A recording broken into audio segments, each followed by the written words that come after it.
Everyone, welcome back to my channel. मैं प्रीति शर्मा स्वागत करती हूँ आपके अपने चैनल हरे खाना दीवानी में। तो फ्रेंड्स, हरे कृष्णा, कैसे हो आप? आई होप आप सब अच्छे होंगे। मैं भी बिल्कुल ठीक हूँ। दोस्तों, आज मैं आपको बताऊँगी इंद्रा एकादशी का पारण आपको किस तरह से करना है। आप सभी ने इंद्रा एकादशी का व्रत रखा होगा।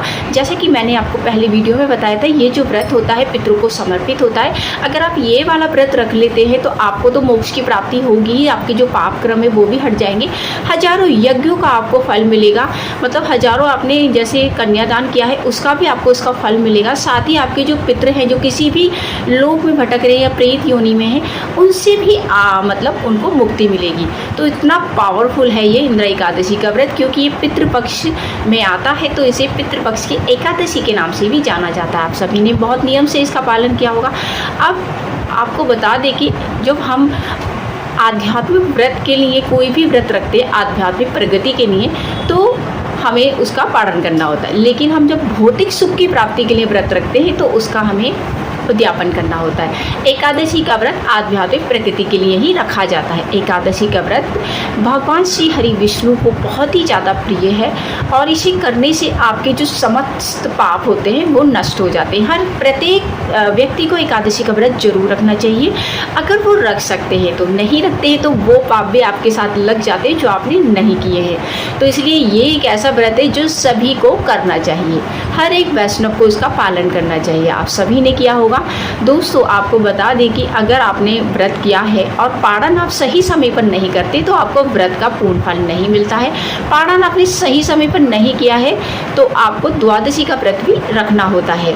दोस्तों, आपको बता दें कि एकादशी का जो व्रत होता है पारण हरिवासन समय बीतने से के बाद ही किया जाता है। तो इस चीज़ का ध्यान रखिएगा, पारण हमेशा सही समय पर करना चाहिए। दोस्तों, इसके संदर्भ में एक कहानी आती है राजा अम्बरीश की। भागवत पुराण में इसका वर्णन आता है। राजा अम्बरीश जो थे भागवत प्रेमी थे, मतलब इतने ज़्यादा भागवत प्रेमी थे कि वो राजा होते हुए भी खुद ही अनाज को पीसते थे चक्की में। पहले तो हाथों वाली चक्की हुआ करती थी दोस्तों, तो हाथों वाली चक्की से वो पीसते थे, उसी से वो भोजन तैयार करते थे, भगवान जी को स्नान कराते थे, खुद ही श्रृंगार करते थे, सारी चीज़ें वो खुद करते थे और एकादशी का व्रत का पालन भी करते थे और सही समय पर पालन भी करते थे। तो दोस्तों, इतने ज़्यादा वश में थे ना उनके भगवान की। मैं आपको इसकी कहानी सुनाती हूँ ना, आप सुनिएगा, आपको लगेगा कि है ऐसे भी होता है क्या। तो दोस्तों, एक बार क्या हुआ, राजा अम्बरीश जंगल में थे और जंगल में ही उनका व्रत पड़ गया। तो उन्होंने व्रत का पालन किया। एकादशी का जो पारण का समय है वो भी निकट आने लगा। तभी वहाँ पे जो ऋषि दुर्वासा थे वो आ गए। ऋषि दुर्वासा जो थे ब्रह्मदेव की संतान माने जाते हैं। तो बहुत ही अच्छे ज्ञानी ऋषि थे, लेकिन होता है ना कभी कभार बहुत ज़्यादा ज्ञान भी हो जाता है तो बहुत ज़्यादा अहंकार के रूप में आ जाता है। तो वो अहंकार के रूप को तोड़ने के लिए ही राजा अम्बरीश को माध्यम बनाया गया था। ठीक है दोस्तों, क्योंकि आपने कई बार सुना होगा कि द्रौपदी का वस्त्र हरण हुआ था, तो उन्होंने कृष्ण भगवान से पूछा था, तो उन्होंने कहा था कि तुम एक माध्यम बनी थी। तो कई बार क्या होता है, अच्छे लोग जो होते माध्यम बन जाते बुरे लोग को उनका फल दिलाने के लिए। तो इसी तरह से वो अम्बरीश जो थे वो एक तरह से माध्यम बने थे। तो एक बार जब राजा दुर्वासा आए उनके आश्रम में तो अम्बरीश तो बहुत खुश हुए, क्योंकि वो तो भाई शुद्ध भक्त थे। वो बहुत प्रसन्न हो गए कि अच्छा है, मेरे को तो किसी ब्राह्मण को भोजन कराना पड़ेगा, क्योंकि आपको पता है कि एकादशी के इसमें ना किसी ब्राह्मण को भोजन और दान भी दिया जाता है। तो उन्होंने कहा कि अरे आप आ गए, अहो भाग्य मेरे कि आप हमारे यहाँ पर आए हैं, और अब मैं भी पारण करने जा रहा था, लेकिन अब पहले मैं आपको भोजन कराऊंगा तब मैं पारण करूँगा। तब जो ऋषि दुर्वासा जी उन्होंने कहा हाँ ठीक है कर लेना, लेकिन अभी तो मैं स्नान करने के लिए जा रहा हूँ और मैं यात्रा से आया हूँ, बहुत थक गया हूँ, उसके बाद ही मैं कुछ करूँगा। तब राजा अम्बरीश ने कहा कोई बात नहीं, आप जब तक आएंगे मैं आपका इंतजार करूँगा। तो राजा दुर्वासा जो थे उन्होंने सूर्य इत्यादि किया, स्नान किया, फिर वो ध्यान में बैठ गए और जो पारण का समय था वो बीतने लगा। अब जब बीतने लगा तो वहाँ पे जितने भी ऋषि मुनि थे उन सबको वो भोजन कैसे करें समझ नहीं आ रहा था। तो उन्होंने कहा कि मैं क्या करूं, मैं पारण भी नहीं कर सकता क्योंकि मैं उनको जवान दे चुका हूँ अपनी, तो मुझे क्या करना चाहिए। तब जो राजा जितने भी वहाँ पे ऋषि मुनि थे सबने ध्यान लगाया। उन्होंने कहा कि पारण जो है आप भगवान जी का जो चरणामृत होता है जिससे स्नान कराया जाता है उसको पीकर भी पारण कर सकते हैं। तो अगर आप कहीं फंस गए हैं, आपको नहीं मिल पा रहा है कि आप भोजन करें, तो आप सिर्फ भगवान जी का चरणामृत से भी पारण कर सकते हैं। तो उन्होंने कहा ठीक है। तो उन्होंने भाई वो नेला तो नहीं चाह रहे थे, लेकिन सबने कहा कि पारण का समय भी बीत लगा, तो उन्होंने भगवान जी को जो स्नान कराने का जो जल था वो ग्रहण कर लिया। जैसे वो जन्म ग्रहण किया था वैसे ही दुर्वासा ऋषि आ गए। अरे तुमने तो मुझे कहा था कि तुम मेरे को पहले भोजन कराओगे तब भोजन करोगे, ये तुम्हारा वचन है, तुमने तो मेरा अपमान कर दिया। तो सारे जो ऋषि थे उन्होंने कहा नहीं नहीं, उन्होंने आपका अपमान नहीं किया, ये तो बस चरणामृत पे रहते, भोजन वो आपको कराएंगे तभी करेंगे। लेकिन राजा दुर्वासा जो थे वो तो कुछ सुनने को रेडी ही नहीं थे। उन्होंने कहा नहीं नहीं, मेरा तो बहुत अपमान हो गया है। और उन्होंने अपनी जूड़ी से ऐसी जूड़ी को पटका, उसमें से एक राक्षसी प्रकट हुई जिसका नाम था कृत्या।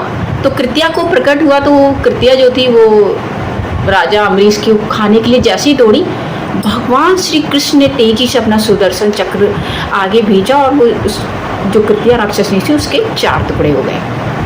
ठीक है दोस्तों, 4 टुकड़े हो गए। तो इस पर जो दुर्वासा ऋषि थे, दुर्वासा ऋषि के पीछे वो सुदर्शन चक्र पड़ गया। अब वो भागने लगी, भागते भागते भागते वो ब्रह्मलोक में पहुंची। उन्होंने कहा ब्रह्मदेव जी, मैं तो आपका पुत्र हूँ, मुझे बचाओ सुदर्शन चक्र से, मैं क्या करूँ, मेरे पीछे पड़ गया ये। तो ब्रह्मदेव ने कहा सुदर्शन चक्र जिसका है इसे तो वही रोक सकता है, मैं कुछ नहीं कर सकता। तब वो शिव जी के पास गए, शिवलोक में भी वो पीछा करते करते आ गया। तो कहा कि शिव जी मुझे बचाइए, मैं तो आपका बहुत बड़ा भक्त हूँ, आप ही का अंश हूँ, मुझे बचा लीजिए। शिव जी ने कहा हाँ हाँ वो तो ठीक है, लेकिन ये मैं नहीं कर सकता हूँ, ये तो सिर्फ विष्णु भगवान ही रोक सकते हैं। अब वो विष्णुलोक में गए। विष्णुलोक में तो विष्णु भगवान से प्रार्थना करने लगे, मैं तो आपका अनन्य भक्त हूँ, मुझे देखिए ये सुदर्शन चक्र आपका है, आप ही इसे रोक सकते हैं, आप कुछ करिए, मैं क्या करूँ। तो विष्णु भगवान ने कहा कि ये तो मेरे बस में भी नहीं है, मैं तो खुद ही अपने बस में नहीं हूँ, क्योंकि मैं तो अपने भक्त के बस में हूँ, तो इसे तो मेरा भक्त ही रोक सकता है। तब उन्होंने कहा कि ठीक है। वो अम्बरीश से प्रार्थना करने लगे। अम्बरीश ने इस तरह से रोका और सुदर्शन चक्र रुक गया। तब वो उनके चरणों में लेट गए कि तुम ही सबसे बड़े भक्त हो और मैं तो अपने आप को बेकार इतना बड़ा भक्त समझता था, आज मेरा घमंड भी टूट गया। तो इसीलिए कभी कभार क्या होता है, जो अच्छे लोग होते हैं वो माध्यम बन जाते हैं बुरे लोग को दंड देने के लिए। तो इस तरह से इस सुदर्शन चक्र रोक लिया। और क्योंकि ये सब इसलिए हुआ था क्योंकि जो राजा अम्बरीश थे वो सही समय पर पारण करते थे। तो आप लोगों को भी सही समय पर ही पारण करना है। आपने सही समय पर पारण नहीं करा तो आपको उसका पूर्ण फल नहीं मिलेगा और द्वादशी का व्रत भी आपको रखना होगा।